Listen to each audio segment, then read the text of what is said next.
गरीब बहू के भूखे परिवार वाले। बूढ़ी दामिनी अपने छोटे से घर में अपनी 7 साल की पोती अंजलि के बालों में तेल लगा रही थी और उसका पति बलराम, जिसकी दोनों टांगे टूटी हुई थी, वो चारपाई पर पड़ा अपने जीवन में आए दुख को याद कर रहा था।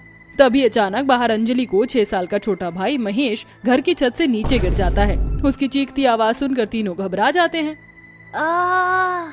दादी माँ, ये तो महेश की आवाज है। तभी बाहर से एक और आदमी के चिल्लाने की आवाज आती है। अरे मर गया रे बच्चा, अरे छत से गिर गया रे। ये बात सुनकर बलराम, दामिनी और अंजलि तीनों के हाथ पैर कांपने लगते हैं। तभी तेजी से उठकर दौड़ने से दामिनी का पैर मुड़ जाता है और वो धड़ से नीचे गिर जाती है। दादी माँ! दामिनी, मेरा पैर। बलराम की दोनों टांगे टूटी हुई थी, इसीलिए वे चारपाई से उठ ही नहीं पा रहे थे। तभी अंजलि दौड़ती हुई बाहर आती है। वो बाहर का दर्दनाक मंजर देख उस बच्ची की आंखें फटी की फटी रह जाती हैं। बाहर महेश के मुंह से खून बहे जा रहा था और वो जमीन पर बेहोश पड़ा हुआ था। महेश! दादी माँ, देखो महेश को क्या हो गया। महेश उठ मेरे भाई, महेश उठ। मेरे बच्चे महेश, हे भगवान, ये क्या हो रहा है? अरे मेरे बच्चे, क्या हुआ? अंजलि दौड़ती हुई घर के अंदर आती है। दादी माँ, महेश छत से नीचे गिर गया है, उसके मुंह से बहुत खून बह रहा है, चलिए ना दादी माँ। ये बात सुनकर बलराम और दामिनी के होश उड़ जाते हैं। दामिनी उठने की जी तोड़ कोशिश करती है, पर गहरी मोच आने की वजह से दामिनी से उठा ही नहीं जा रहा था। तभी अंजलि बाहर अपने भाई के पास आती है। अरे अरे उठ दामिनी, दामिनी उठ, अपने पोते को बचा ले दामिनी। पायल बहू कहाँ हो तुम? दामिनी की लाख कोशिश के बाद भी वो अपने पैरों पर खड़ी नहीं हो पाती। इधर अंजलि अपने भाई को जैसे तैसे अपनी गोद में उठाती है। महेश के मुंह से लगातार खून निकलता ही जा रहा था। ऐसे दर्दनाक मंजर को देखकर शरीर में रोंगटे खड़े हो गए थे। मासूम अंजलि अपने जख्मी भाई को अपनी गोद में उठाए सड़क पर भागी जा रही थी। माँ, कहाँ हो माँ आप? मेरा भाई, उठ मेरे भाई, आंखें खोल। माँ, कहाँ हो आप? ये कैसा दर्दनाक मंजर है, ये कैसी चीखें हैं उस बच्ची की जो दर्द भरे अंदाज में अपनी माँ को पुकार रही है। आखिर कौन है दामिनी की बहू पायल? क्या इन बच्चों की माँ पायल अपने बच्चों की तकलीफें देखकर उनके पास आएगी? आखिर कौन है पायल और वो अपने परिवार को छोड़कर कहाँ गई? और इन बच्चों का पिता कहाँ है? आखिर बलराम की टांगे कैसे टूटी? तो इस बात को जानने के लिए हम चलते हैं इस कहानी के पिछले मोड़ पर। पायल नाम की एक गरीब महिला अपने पति शेखर, सास दामिनी और ससुर बलराम के साथ एक छोटे से घर में रहकर अपना जीवन बसर कर रही थी। शेखर और पायल की 2 संतान थी, 6 साल का बेटा महेश और 7 साल की बेटी अंजलि। गरीबी इतनी ज्यादा थी कि उन्हें एक समय का भोजन बड़ी मुश्किल से मिलता था। एक दिन सवेरे, पिताजी, अपने इस गांव में अब कुछ नहीं रहा। सारा दिन मेहनत मजदूरी करके केवल 100 से 200 रुपए ही हाथ आते हैं। अब मैं सोच रहा हूँ कि शहर चला जाऊं। वहाँ एक कंपनी है जहाँ कर्मचारियों को काम के अच्छे पैसे मिलते हैं।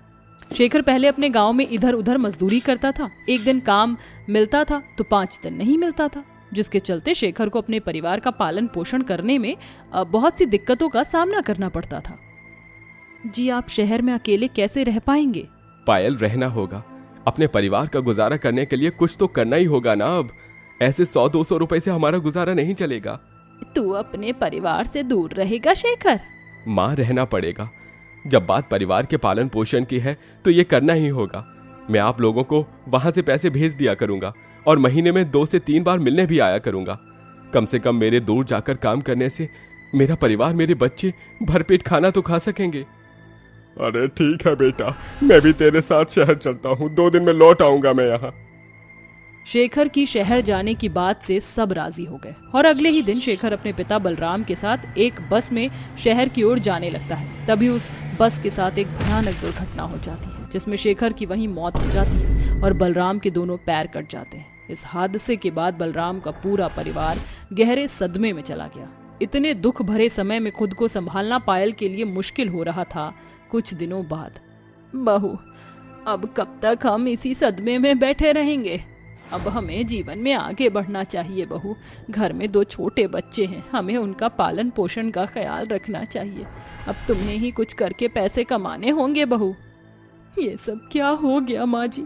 एक ही पल में हमारा परिवार तहस नहस हो गया। बहू, अब तो मैं भी किसी काम का नहीं रहा। इन मासूम बच्चों को देख बहू, इतनी सी उम्र में इनके सिर से पिता का साया हट गया।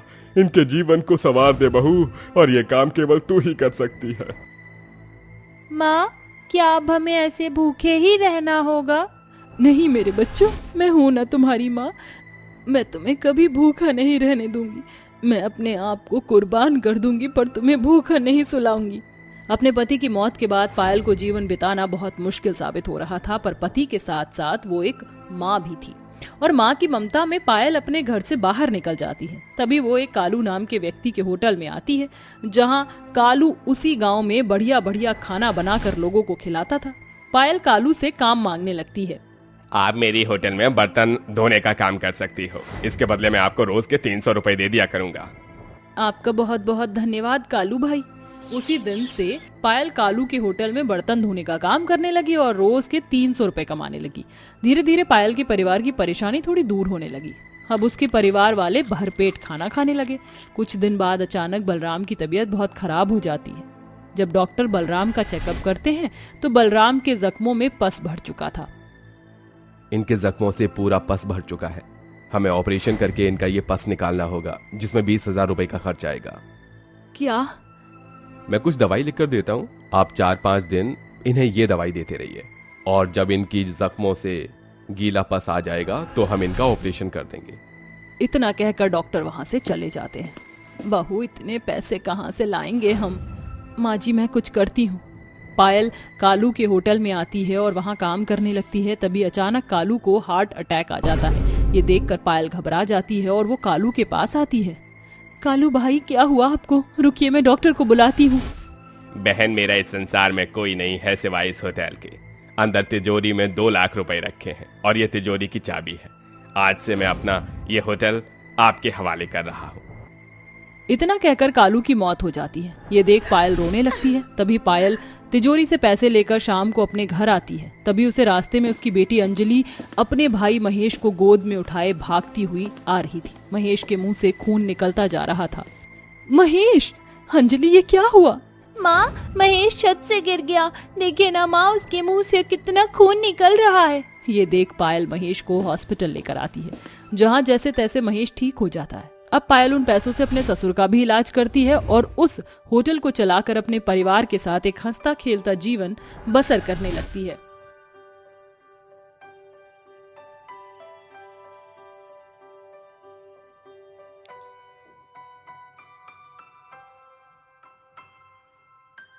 सत्य प्रकाश जी, मैंने अपने बेटे की शादी कराने के लिए बहुत हाथ पैर मार लिया है, कुछ करो। अरे यही तो मुझे समझ नहीं आ रहा। इसके चक्कर में काव्या बेटी की भी शादी नहीं हो रही, न कोई रिश्ता मिल रहा। पता नहीं टीबी जैसी इतनी गंभीर बीमारी इसको कैसे लग गई। माँ, भैया की शादी कराने का एक ही रास्ता है। अब कोई ऐसी वैसी लड़की से शादी करवा दो, और जिससे भी करो उसे भैया की टीबी के बारे में मत बताना, वरना ऐसे तो भैया कुंवारे रह जाएंगे। काव्या, ये बात तो गलत है ना? काव्या बिल्कुल ठीक कह रही है। तेरी शादी अब तेरी बीमारी के बिना बताए ही होगी, और मैं कल ही पंडित जी से मिलने जाऊंगी। बेटे की शादी ना होने पर सुमित्रा राहुल के टीबी होने की बात छुपाकर पंडित से उसके बेटे के लिए एक अच्छे घर की सुशील लड़की की मांग करती है। फिर पंडित काली रंग की मंजू नाम की लड़की की उसे फोटो दिखाता है। सुमित्रा को मंजू पसंद नहीं आती। मजबूरी में राहुल की शादी मंजू से करवा देती है। गृह प्रवेश करने के बाद काव्या अपनी भाभी की शक्ल देखकर कहती है, अरे माँ, ये तुमने भैया की कैसी लड़की से शादी कर दी? गरीब, ऊपर से काली कलूटी। अरे मुझसे कितनी काली दिखती है ये। अब क्या कर सकते हैं, तेरे भाई के नसीब में यही आनी लिखी थी। माँ, इससे अच्छा तो मैं कुंवारा ही रहता। इस काली कलूटी को मेरे मत्थे क्यों मर दिया? अब जो हो गया जाने दो। जाओ बच्चों, तुम आराम कर लो। कम से कम हमारे बच्चे की शादी तो हुई, इसका तो खैर नहीं मनाया जा रहा है तुमसे। तभी सब अपने कमरे में चले जाते हैं। अगले दिन सुबह जल्दी उठकर जब मंजू तैयार होती है तो खुद को शीशे में देखकर कहती है, मुझे यकीन नहीं हो रहा कि मेरी शादी हो गई है। राहुल जी मेरी तरफ आ रहे हैं, उनसे मैं अपनी मांग भरवा लेती हूँ। सुनिए राहुल जी, क्या आप फिर से मेरी मांग भर देंगे? क्यों बार बार मुझे मेरी बर्बादी का काम मेरे हाथों से दोबारा मुझसे करवाना चाहती हो? देखो, मैं तुम्हें पसंद नहीं करता। मैं इस जबरदस्ती की शादी को नहीं मानता। ये आप क्या बोल रहे हैं राहुल जी? शादी तो दोनों परिवार की सूझबूझ से हुई है, इसमें कैसी जबरदस्ती?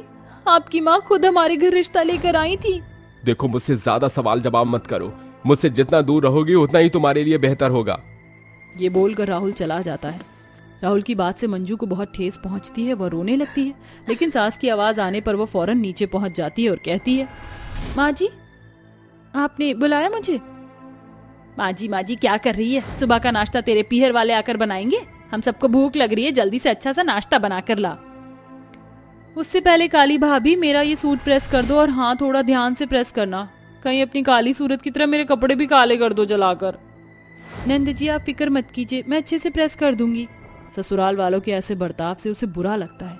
फिर ननद की बात सुन मंजू उसे कपड़े प्रेस करके दे देती है। फिर सबके लिए चाय नाश्ता बनाकर उन्हें परोसती है, जिसे खाकर काव्या नुक्स निकाल कर बोलती है, ओहो भाभी ये क्या है? अपनी जैसी काली चाय को बना दी। अरे हमारे यहाँ गोरे दूध की, मेरा मतलब दूध वाली चाय बनती है। क्या है ये? कुछ काम वाम करना नहीं आता है क्या? अरे दूध क्या, खाना कौन सा बढ़िया बना दिया है। ये चने के पराठे हमारे घर में नहीं खाए जाते, समझ आई बहू? ओ बहुरिया, अब हमसे पूछ कर खाना बनाया करना। अगर दोबारा ऐसा खाना बनाए तो मुझसे बुरा कोई नहीं होगा। माफ कीजिए माँ जी, दोबारा ऐसा खाना नहीं बनाऊंगी। कुछ देर बाद जब वह कपड़े धो रही होती है तो सास ढेर सारे कपड़े लाकर उस पर फेंक देती है और कहती है, ये आधे कपड़े धोकर एहसान कर रही है क्या? बाकी के कपड़े कौन धोएगा? इन्हें भी अच्छे से साफ कर, अगर ये कपड़े फटे तो मैं तुझे भी फाड़ दूंगी। ऐसा बोलकर सुमित्रा चली जाती है। फिर मंजू रोते हुए कपड़े धोती है। वक्त गुजरता है। ससुराल वाले और पति राहुल मंजू के साथ बहुत बुरा बर्ताव करते हैं। कभी वह खाना लाती तो सास फेंक दिया करती थी, और राहुल से बात करने की कोशिश करती थी तो राहुल उस पर चिल्ला दिया करता था। बात तो तब आगे बढ़ गई जब चुपचाप मंजू रोकर घर का सारा काम करती और फिर सुमित्रा किसी गलती पर उस पर हाथ उठाने लगती है। एक बार सास गीली जगह पर फिसल जाती है तो मंजू के बाल पकड़कर कहती है, क्यों री कल मुही मुझे जीते जी मारना चाहती है क्या तू? माँ जी मुझे माफ कर दीजिए, लेकिन मैंने जानबूझकर नहीं किया। मेरे बाल छोड़ दीजिए, मुझे दर्द हो रहा है। आखिर आप सब लोग मुझसे इतनी नफरत क्यों करती हैं? अच्छा अब तेरी जुबान भी चलेगी? काव्या जल्दी से डंडा लेकर आ। अभी सुमित्रा काव्या से डंडा लेकर मंजू को मारती है। फिर सत्य प्रकाश को उस पर दया आ जाती है तो वो बहू को कमरे में भेज देता है। मंजू बहुत विकट परिस्थिति से गुजर रही थी। रात के समय वह नंद के लिए कॉफी ले जा रही थी कि कॉफी राहुल के शर्ट पर गिर जाती है। राहुल उस पर चिल्ला देता है, तुम्हें 100 बार मना किया है ना मैंने, फिर भी क्यों मेरे सामने आ जाती हो? ठीक है, अगर आपको इतनी ही प्रॉब्लम है तो आज मुझे बता ही दीजिए कि आपने मुझसे शादी क्यों की। बोलिए, आज मुझे सारे जवाब चाहिए। सुनना चाहती हो तो सुनो। टीबी की बीमारी के कारण कोई लड़की मुझसे शादी नहीं कर रही थी, इसलिए मेरे माँ बाप ने तुम्हारे माता पिता से इस बात को छुपाया और मेरी शादी तुमसे करा दी। तुम काली हो इसलिए कोई पसंद नहीं करता। हे भगवान, इतनी बड़ी बात हो गई और किसी ने मुझे कुछ नहीं बताया। धोखा दिया है आपने मुझे राहुल, धोखा। पर अब मैं क्या करूं, मुझे कुछ नहीं समझ आ रहा। लेकिन मेरी इनसे शादी हुई है, मुझे अपना पत्नी धर्म निभाना ही होगा। ये सुनकर मंजू को जोर का झटका धीरे से लगता है। इसके बाद वह अपने पति का ख्याल रखने लगती है। ऑफिस से आने के बाद उसे फल काट कर देती, टाइम टाइम पर दवाई देती है। अगर उसे खांसी आती है तो हमेशा उसके लिए पानी का ग्लास लेकर खड़ी होती है। उल्टी आने पर उसकी उल्टी साफ करती है। जब जब राहुल को कमजोरी महसूस होती है तो मंजू उसके पास होती थी। उसका ख्याल रखने से राहुल को अपनी गलतियों का एहसास होता है और वो कहता है, मैंने मंजू के साथ बहुत बुरा किया है। सच जानने के बावजूद भी उसने मुझसे कुछ नहीं कहा, बस मेरा ख्याल रखा। अब मुझे अपने पति होने का कर्तव्य निभाना है।